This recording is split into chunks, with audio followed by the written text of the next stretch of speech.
Olá você, professor, você que é gestor de educação e você que se interessa por assuntos ligados à inovação educacional. Tudo bem? Eu sou o professor Mota e quero te convidar para mais um capítulo dessa nossa jornada Aprendizagem Direto ao Ponto. Vamos nessa? O nosso assunto de hoje vem a ser cognição situada. Professor Mota, cognição situada? O que é isso? Veja, hoje em dia nós falamos muito sobre aprendizagem centrada no aluno. Também já demos uma vasculhada gigantesca sobre aprendizagem centrada no professor daquelas aulas expositivas. A cognição situada, ela vem trazer um cenário onde a aprendizagem está centrada na atividade, na experiência de aprendizagem que um professor propõe aos alunos, de maneira que o conhecimento ele é criado pela ação realizada e pela ação posterior a essa experimentação para as percepções dos alunos. Para aquilo que ele investigou, foi atrás, compartilhou, elaborou, fez as suas abstrações, colocou a mão na massa. Vejam que legal conversarmos sobre isso. Repito, muito se fala em educação centrada no aluno, educação tradicional, que é mais expositiva, ou seja, ela está centrada no professor, que é o sábio no palco, e que tal falarmos sobre como que eu posso promover, amplificar a aprendizagem, de maneira que eu centre todo o meu roteiro na atividade, na experiência que meu aluno terá naquela aula, naquele mês, naquele bimestre, naquela semana. De maneira que, olhando para um modelo clássico daquilo que nós observamos por muito tempo ao longo da nossa formação, da nossa jornada acadêmica, é possível entender o seguinte: lá na escola, lá na universidade, há um ambiente para a aprendizagem, de maneira que nós somos muito provocados a fazermos as nossas abstrações, nossas sinapses, a nossa cognição, e somos convocados para algum tipo de ação posterior. Por exemplo, agora que o professor explicou, eu quero que você leia esse pequeno texto e faça anotações. Agora que o professor resolveu o exercício 1 e o 2, eu quero que você faça o 3 e o 4. Agora que esgotamos estes exercícios resolvidos do livro, agora eu quero que você faça de tarefa de casa essa lista. Ou seja, há um ambiente onde os alunos são chamados para fazerem as suas abstrações, os seus pensamentos, e a seguir algum tipo de atividade. O que a cognição situada propõe é o seguinte: diante desse ambiente que nós temos para a aprendizagem, que eles são diversos ao longo da nossa caminhada escolar e universitária. Lá na educação infantil, as atividades são realizadas de uma forma bem diferente, de forma mais colaborativa, com muito colorido, com muito mão na massa.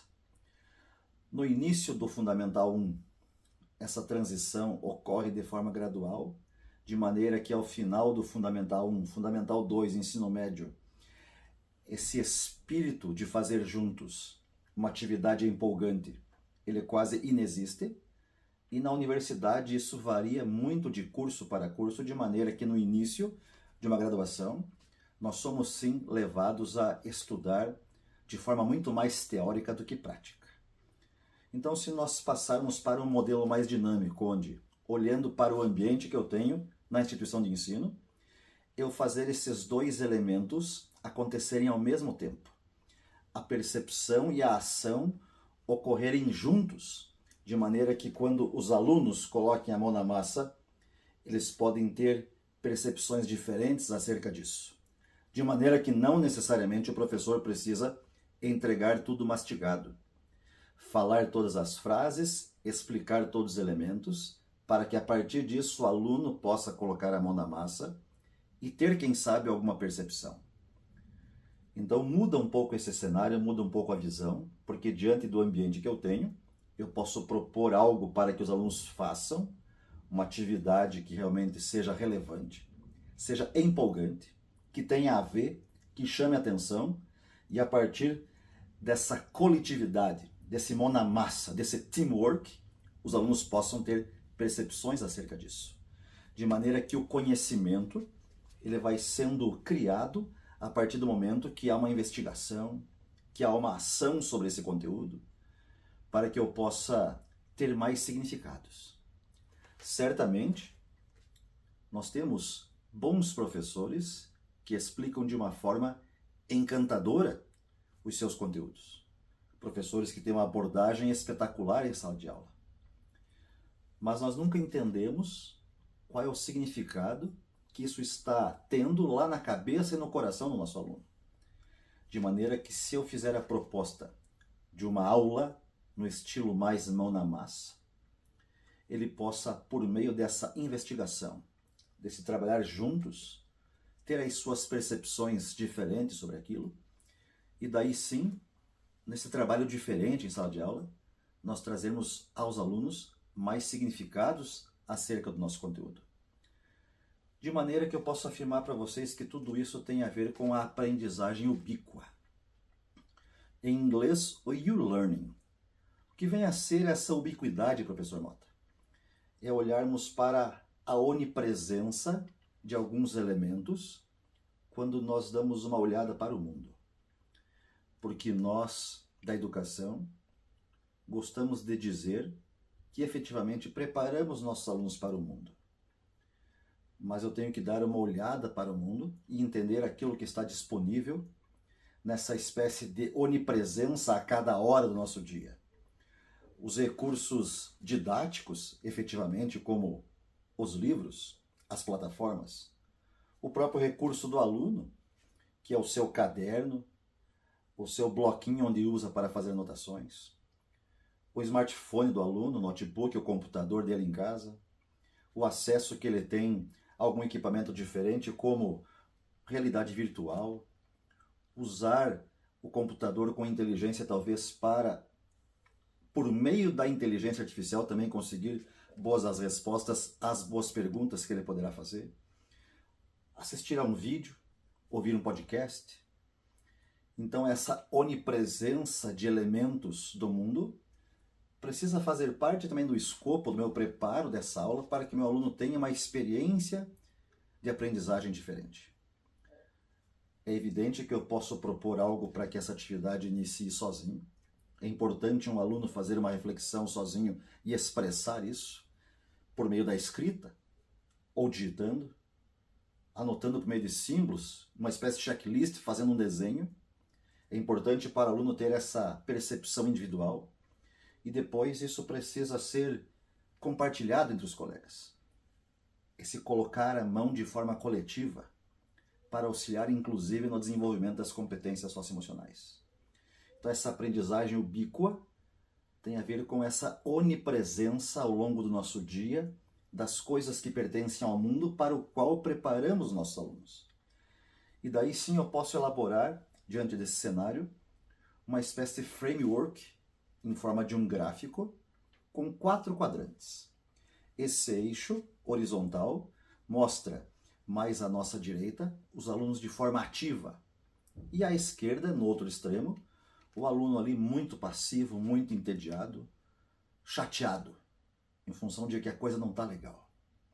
Colocando um eixo vertical, eu percebo na parte superior se o aluno ele está realmente imerso, está mergulhado na atividade, ou na parte inferior, se ele está imerso, ou seja, se ele não está compenetrado, não está ali empolgado, mergulhado efetivamente na atividade. Vamos começar por aqui. Quando eu tenho uma aula, por exemplo, do estilo tradicional, onde tem muita exposição do conteúdo por parte do professor, e os alunos estão lá sentados, ouvindo ou vendo algo, aquele blá blá blá do professor. Algumas coisas escritas no quadro, ou até mesmo a exposição de slides sem muito dinamismo, algo estático. O que acontece ao longo do tempo com várias aulas nesse formato? O aluno certamente não se sente ativo, ele fica muito passivo, muito chateado, e ele viaja, ele não está mergulhado, ele não está compenetrado naquela sessão de aprendizagem que está acontecendo.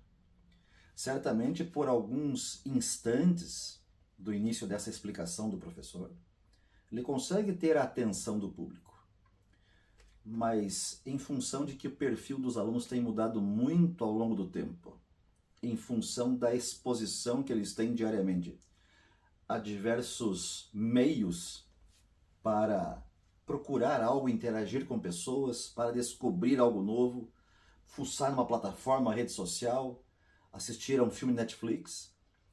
Não é muito fácil para um professor conquistar essa atenção dos alunos ao longo, por exemplo, de 50 minutos de uma aula expositiva. Então, se essa exposição torna-se diária e muito longa, certamente o aluno não está imerso, compenetrado, e ele não está nada ativo. Vamos para o outro quadrante. Aqui nesse quadrante eu tenho uma aula assim, onde eu percebo que eu posso trazer algo diferente. Não é tão inovador, mas já muda um pouco o cenário. Ao invés de trazer um slide estático, eu trago um slide dinâmico. Um filme, eu posso trazer um podcast. Ou até pensando numa área de conhecimento como uma língua estrangeira, um listening. Onde, por exemplo, eu posso, nessa escolha dessa atividade, ter o aluno um pouco mais compenetrado, porque ele está assistindo ao vídeo, está observando slides com um certo dinamismo. Estou ouvindo algo. Eu tenho talvez uma atenção maior do meu aluno, mas ele não está efetivamente fazendo nada empolgante. Não está compartilhando, não está trabalhando em times, ou até mesmo produzindo um artefato sozinho. O aluno continua passivo, mas talvez eu consiga um pouco mais da atenção dele. Vamos para o próximo. Aqui eu tenho um cenário onde agora o meu aluno fica mais ativo, mas eu não tenho a garantia de que ele está totalmente compenetrado, mergulhado, submerso. Por exemplo, quando eu peço para que o meu aluno realize algum tipo de trabalho diferente, que às vezes nem caracterizamos como sendo a tarefa de casa ou homework. Ele fazer um trabalho lá, umas 3 páginas sobre algum assunto e apenas entregar isso sem que ele tenha que defender isso.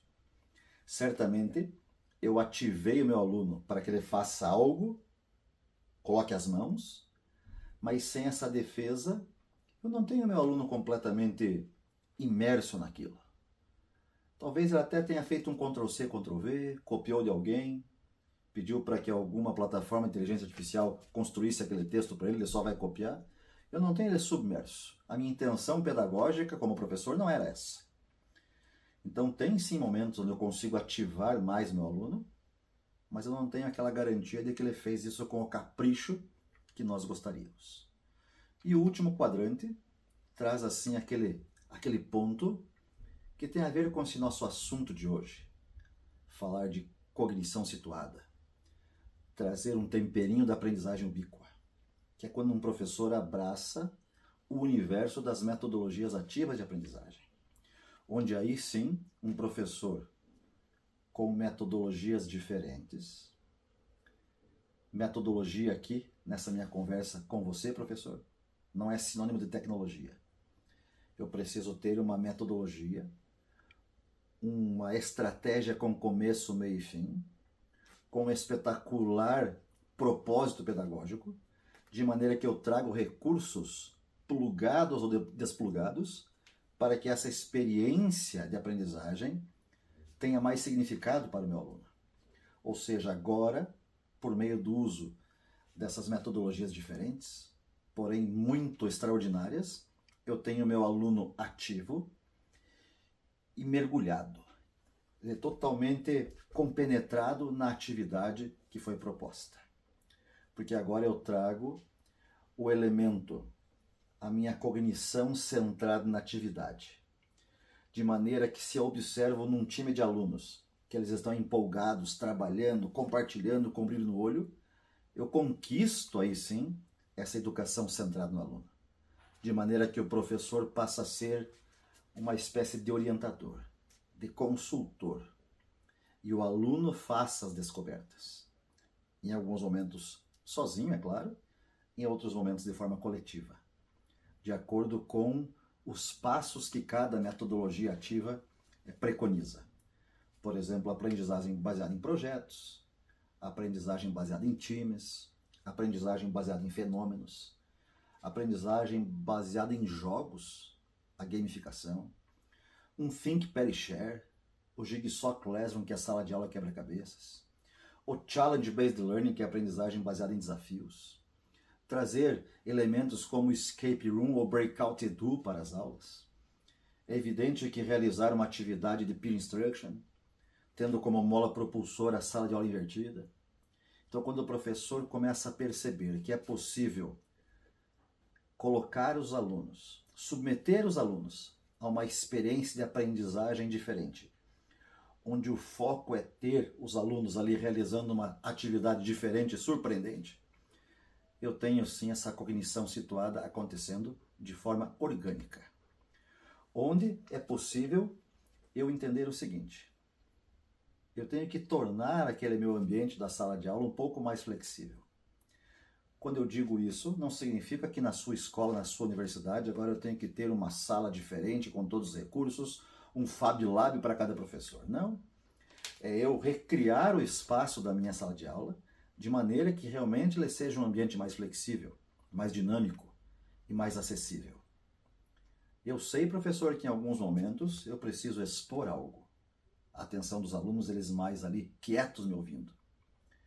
Mas em outros momentos eu preciso usar e abusar desse movimento diferente da sala de aula, de desfazer as filas, de criar times ou 2 semicírculos, trazer os alunos aqui para frente para que eles possam também apresentar, compartilhar com os colegas. O professor, em alguns momentos, está entre o quadro dos alunos, mas eu preciso de mais momentos do professor entre os alunos, naquele movimento que seja aderente às demandas do mundo, onde ficar só vendo e ouvindo não mudará o nosso mundo daqui para frente. A educação que trouxe a mim e a você até aqui não é aquela que levará os nossos alunos de hoje adiante.